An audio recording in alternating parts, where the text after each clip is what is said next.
Iran's foreign minister has issued a defiant warning. Iran should not fear war.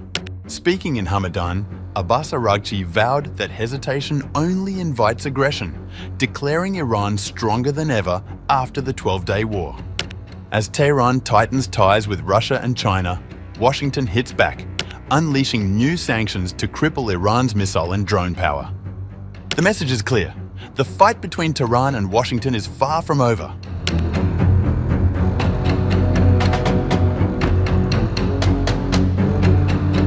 Speaking during a meeting with students in Hamedan, Iran's Foreign Minister Abbas Araghchi said on November 5th that the country should not be afraid of war, warning that hesitation invites aggression, while insisting that diplomacy remains essential for protecting national interests. He recalled that Tehran had acted in good faith during the 2015 nuclear deal, which was approved by both Parliament and the Supreme National Security Council, but America unilaterally withdrew and reinstated sanctions. Araghchi further said Iran's foreign policy rests on independence from both East and West. We do not trust any country. However, we have strategic partnerships with some, including China and Russia, and continue our cooperation within that framework. The enemy seeks to break our unity and disrupt our close ties with Russia and China. Small issues in society should not be allowed to become major divisions. Araghchi also said Iranian missile power today has far surpassed that of the 12-day war. He further said that the enemy in the 12-day war failed to achieve all its objectives and was defeated. He said, "In this war, the skies over the Zionist regime were under Islamic Republic control, and no defensive layer could stop our missiles."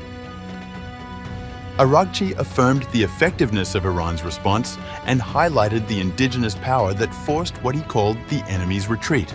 Their goal in starting the war was surprise and sudden strikes, and they thought Iran would raise its hands and surrender within 2 to 3 days. But such a thing was not realized with the prudence of the leader, Ayatollah Sayyid Ali Khamenei, and the rapid replacement of military commanders and the rebuilding of the armed forces, and the serious entry of the government into crisis management and securing the country's needs.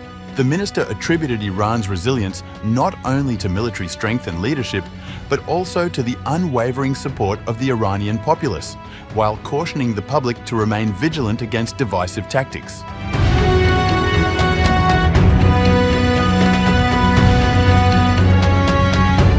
Meanwhile, the United States on November 5th tried to limit Iran's missile and drone programs by imposing new sanctions, warning companies how to avoid selling Iran sensitive technology and dusting off a 20-year-old program to stop weapons of mass destruction shipments.